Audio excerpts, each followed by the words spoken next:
AEW President and CEO Tony Khan has fired a shot at Eric Bischoff following the announcement of his Strictly Business podcast ending. We'll let you know what Khan said on social media. Plus, CM Punk is scheduled for his first live and extended interview after being fired by AEW and rejoining WWE. Speaking of Punk, he alluded to Vince McMahon's name on WWE television this past Monday. We'll give you the update on McMahon's name being banned from WWE TV. Samoa Joe, he will now officially be defending his AEW World Championship against Swerve Strickland at AEW Dynasty. Speaking of Dynasty, Willow Nightingale will challenge for Julia Hart's TBS title at the pay-per-view as well. The AEW World Tag Team Championship tournament has progressed, with semifinals being set last night on AEW Dynamite. Corey Graves officially announced WWE Speed with a new title coming to WWE soon. Becky Lynch has confirmed she is in the final 2 months of her WWE contract, and an update on Mustafa Ali in TNA Wrestling.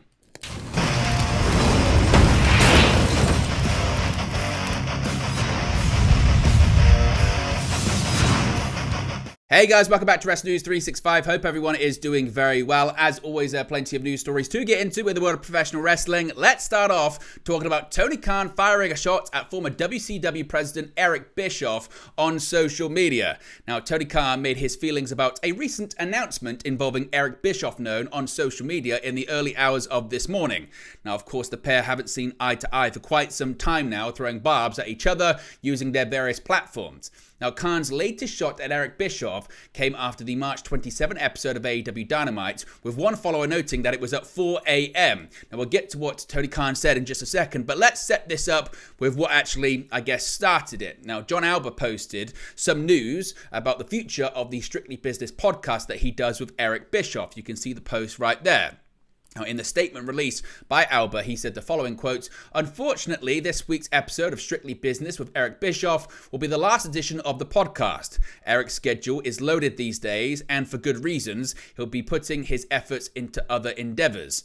I'm extremely grateful to have had a chance to share a platform with Eric for the past 2 years. We are 38 years apart and have wildly different views on pro wrestling, storytelling, and even life. Yet I think that has been one of the most fascinating parts of our dynamic and never fails to make for an engaging conversation. I've always said Eric is one of the greatest television performers in wrestling history, and doing this show has been one of the most exciting challenges of my career. He has made me a better broadcaster, helped me open new professional doors for me, and has been extremely gracious to me personally. I hope you join us this week as we bid farewell to the show. Thank you to the Ad-Free Shows team as well for making it featured programming, and everyone who has tuned in the past couple of years. Hopefully, we've been different than the rest." Now, Tony Khan then responded to this by saying, quote, "Sunsetting this fraud of a business podcast before the next AEW media deal is a wise choice. Hashtag AEW Dynamite." Now, he would then, as I mentioned, be very active on social media, as Tony Khan can be, certainly. Now, among some of the other responses to the podcast ending to Alba were from the likes of Matt Cardona and Joey Janela. They were far more positive than Tony Khan's response. So what are your thoughts on what Tony Khan said there? Should he be doing it? Is it a good thing? Is it a bad thing? Has it given a bit of an update when it comes to the next media rights deal for AEW? Is it close to happening? Let me know your thoughts if you think the AEW president and CEO should be doing that on social media, as always, in the comments section below.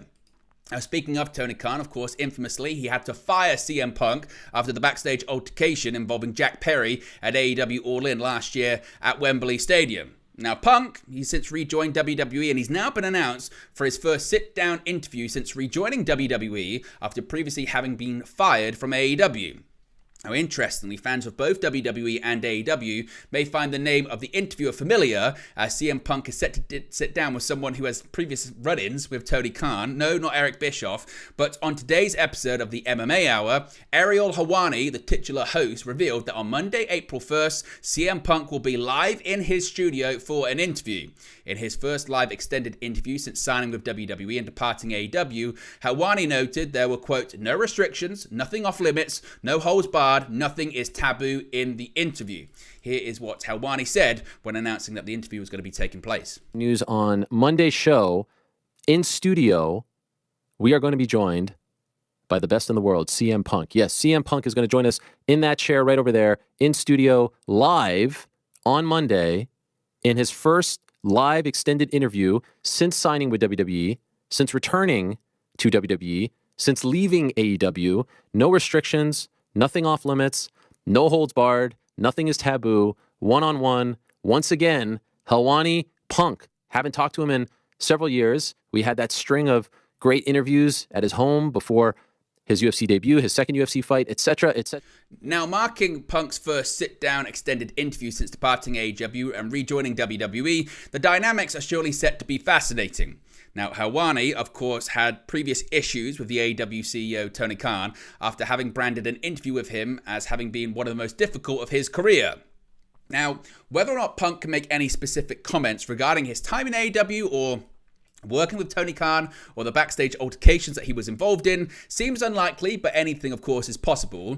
There have been previous reports that there are lifelong NDAs that will prevent CM Punk and many other parties involved ever discussing specifically the events of AEW All Out 2022. But of course, once those quotes come out, once the details come out about this interview, we'll let you know in the future. Now, also when it comes to CM Punk, we've got an update on his relationship with Seth Rollins. Now, Seth Rollins was very vocal prior to Punk rejoining WWE about his disdain for the former WWE champion, and in fact, once Punk returned to WWE, Seth Rollins was seen being not too happy at Survivor Series with the best in the world returning. Then, after that, it was reported and looked likely that CM Punk was set to challenge for Seth Rollins' World Heavyweight Championship at WrestleMania 40 in Philadelphia. This, of course, was prior to CM Punk going down with a torn triceps injury suffered at the hands of Drew McIntyre during the 2024 Men's Royal Rumble match. So what about the relationship between Punk and Rollins? What is it like? Well, according to PW Torch, while Seth Rollins harbored legitimate gripes with CM Punk, the two are getting along backstage when planning their segments. CM Punk continues to get all positive reviews from many sources regarding how he is carrying himself amongst colleagues and management within WWE. Now, when it comes to CM Punk, of course, he did allude to one Vince McMahon during Monday's edition of Raw in his promo segment with Drew McIntyre and Seth Rollins. And Vince McMahon's name is said to have been banned from WWE television following the CM Punk segment on Raw. As I mentioned, CM Punk, Drew McIntyre, Seth Rollins took part in an incredible war of words on this week's episode of Raw to build to CM Punk being announced as the guest commentator for the World Heavyweight Championship bout at WrestleMania 40. Now, during the segment, CM Punk made reference to Vince McMahon asking Drew McIntyre who chose him as the chosen one.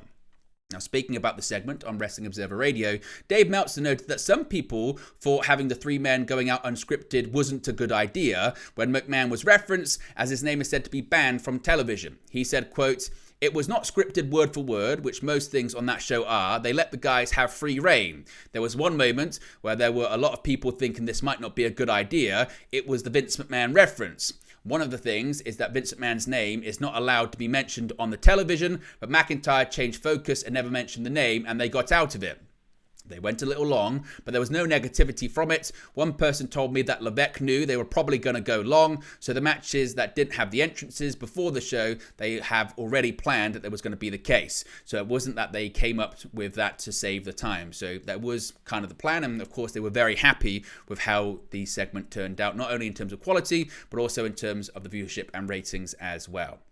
Now let's go to AEW, because the AEW World Championship match for AEW Dynasty has now been confirmed. The world title match for Dynasty is officially set in stone. After defeating Konosuke Takeshita in the main event of Wednesday's AEW Dynamite, Swerve Strickland emerged as the company's top-ranked male singles wrestler and the number one contender to Samoa Joe's AEW World Championship. While the match was fast-paced and hard-hitting, Strickland's victory was seen by many fans as a foregone conclusion, given the fact he's been feuding with Joe for some time now. Joe managed to retain the title in a triple threat match against Strickland and Hangman Adam Page at Revolution, but Strickland wasn't involved in the finish. Page tapped out in Joe's clutches, possibly more quickly than he had to, in order to keep the championship out of longtime rival Strickland's hands. Despite Page's effort, Strickland will likely be seen as the favorite to win the title at Dynasty, becoming AEW's first Black World Champion in the process. Strickland vs. Joe is the latest addition to AEW's newest inaugural pay-per-view. The first ever Dynasty will also feature Bryan Danielson vs. Will Ospreay and the finals of the AEW World Tag Team Title Tournament, as well as a TBS Championship match that was also confirmed last night with Willow Nightingale going up against Julia Hart. Now, Nightingale emerged victorious over her best friend Chris Statlander, Sky Blue, and Anna Jay in a four-way number one contenders match on Wednesday's edition of Dynamite. In the closing moments of the match, Jay landed a spinning back heel kick to Statlander to send her crashing to the outside, but Nightingale caught her with a Dr. Bomb for the pinfall. As Nightingale celebrated her win, Hart snuck up on her and clocked her with her title before she took notice of Mercedes Moné in her seat at the commentary desk and stared her down.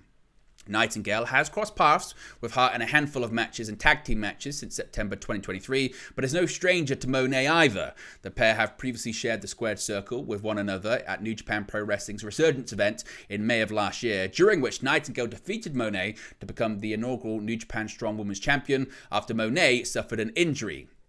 Meanwhile, Hart, she's been the TBS champion since November of last year, defeating Sky Blue and Statlander at AEW Full Gear. She has since successfully defended her title against the likes of Anna Jay, Abaddon, Trish Adora, and Emi Sakura as well.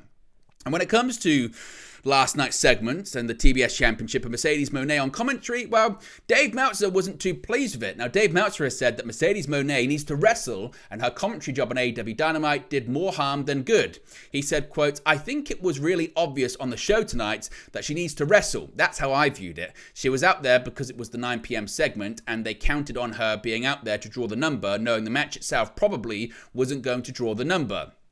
To me, I don't think Mercedes is just going out there and talking is knocking anybody dead. The key to her success is just having wrestling matches, just like Will Ospreay. She's not MJF, she's not CM Punk, where they can just talk and talking is good enough. When I was watching it, it's like she's got to do a match because this was not... It felt like a star. It wasn't happening. She came out, her look was great, then she did commentary, and I was like, nothing is happening here. And the match was fine, but it wasn't a blow-away match or anything. So what do you think about Meltzer's comments about Mercedes Moné there? Is he right? Does she need to wrestle? Is talking not her strong suit? Let me know your reaction to that in the comment section below.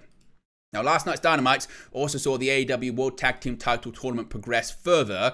With the wildcard team set and the bracket complete, the first two teams have now advanced to the semi-finals of the AEW World Tag Team Title Tournament. On Wednesday's AEW Dynamite, the Young Bucks defeated Private Party, while Trent Beretta and Orange Cassidy of the Best Friends took down the Ring of Honor World Tag Team Champions Matt Taven and Mike Bennett of the Undisputed Kingdom. The two teams will now face one another for the chance to compete in the finals at AEW's newest pay-per-view Dynasty. The Bucks versus Private Party was a rematch from another AEW Tag Team Tournament back in 2019, and the match played with that history, even having Matthew and Nicholas Jackson narrowly escape the same upset they suffered more than 4 years ago.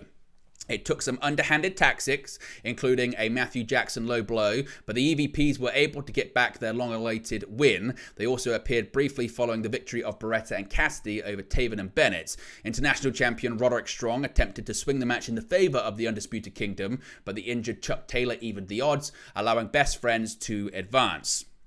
Beretta and Cassidy were the wildcard team on their side of the bracket, meaning they had to defeat the Don Callis family team of Powerhouse Hobbs and Kyle Fletcher to make it to the quarterfinals. On the other side of the bracket, the other wildcard team, the Infantry, will take on FTR, while Top Flight faces Ricky Starks and Big Bill. Now, going back to WWE, we've got the official confirmation for WWE Speed. We knew this was coming, but now we have some dates, some rules, and a title to boot. WWE has announced they will introduce a new title and a new match type called WWE Speed beginning next month. SmackDown lead commentator Corey Graves announced on X that WWE Speed matches will last 3 minutes and air exclusively on the social media platform X. He revealed that WWE Speed will kick off on April 3rd, a few days before WrestleMania 40. Quote, starting April 3rd, WWE Speed, airing exclusively on X, brings a fresh and dynamic new twist to classic in-ring competition, where some of the fastest and toughest WWE superstars do battle with time itself, because in WWE Speed, our superstars have only 3 minutes to defeat their opponent, revealed Graves. 3 intense, adrenaline-fueled minutes where strategy, agility, and strength collide. This isn't just another match, this is a sprint to the finish line. The prize? The prestigious first ever WWE Speed Championship. So brace yourself for a tournament like no other, where every match is a finale, every second could define a superstar's legacy. WWE Speed, April 3rd, exclusively on X. Now, in this announcement, Graves didn't reveal the Speed Championship, but judging by the graphics WWE has used so far, it could likely have a green theme. WWE and X announced a partnership to create the Speed title last month, and reports suggest both main roster and NXT stars will feature in it. New Catch Republic's Pete Dunne has reportedly been involved in WWE Speed matches as a producer. The last singles title that WWE introduced was the 24/7 Championship in 2019, which was an intergender title that was made inactive back in 2022. Now, Becky Lynch, we spoke about the MMA Hour. She was a guest on the MMA Hour yesterday and confirmed her current WWE contractual status. From Mercedes Moné and Kazuchika Okada to Andrade Idolo and Shawn Spears, 2024 has already been a big year for free agent signings across the wrestling world. And things might become a lot more interesting given what Becky Lynch is saying about her WWE contract status. Now, during a recent appearance on the MMA Hour with Ariel Helwani, Lynch was asked if she is in the final year of her contract. She said, quote, "final 2 months," confirming previous reporting that her deal is up in the summer. When Helwani asked if there had been contract renewal talks, Lynch replied, quote, "nobody said nothing to me." Now, Lynch kept her cards close to her chest when asked if she was interested in signing a new deal and whether she was talking to other people, though she did allow that she doubts that this year marks her last WrestleMania. She also said it's not common for WWE to allow talent deals to get so close to expiration without getting talks started, a change possibly resulting from the company's new TKO ownership. Now, one question that did prompt a longer answer was when Helwani asked if Lynch was nervous or felt disrespected by the fact WWE hadn't yet initiated contract talks. She said, quote, "at this stage in the game, I'm so confident in my ability and my worth," she said, "nah, I'm not worried." Now, Lynch will challenge Rhea Ripley for the WWE Women's World Championship at WrestleMania 40, following her victory at the Elimination Chamber event in February. She remains just one of the 5 women to have wrestled in the main event of the Showcase of the Immortals, 2 of whom, Mercedes Moné and Ronda Rousey, are no longer with the company. And finally, Mustafa Ali is doing big things in TNA, but is he under a contract with Total Nonstop Action Wrestling? Well, Mustafa Ali is performing at sold-out show after sold-out show. However, he's not inked to a contract just yet. Now, Ali debuted for TNA Wrestling recently and is their current X Division champion. However, Fightful Select has confirmed that as of now, he's on a per-appearance basis and is not locked down to a contract of any kind. Ali has also worked with New Japan Pro Wrestling since January and has a match scheduled at Windy City Riot. In addition to working with TNA and New Japan Pro Wrestling, Fightful have heard that other televised wrestling companies have maintained interest in possibly working with Mustafa Ali in the future.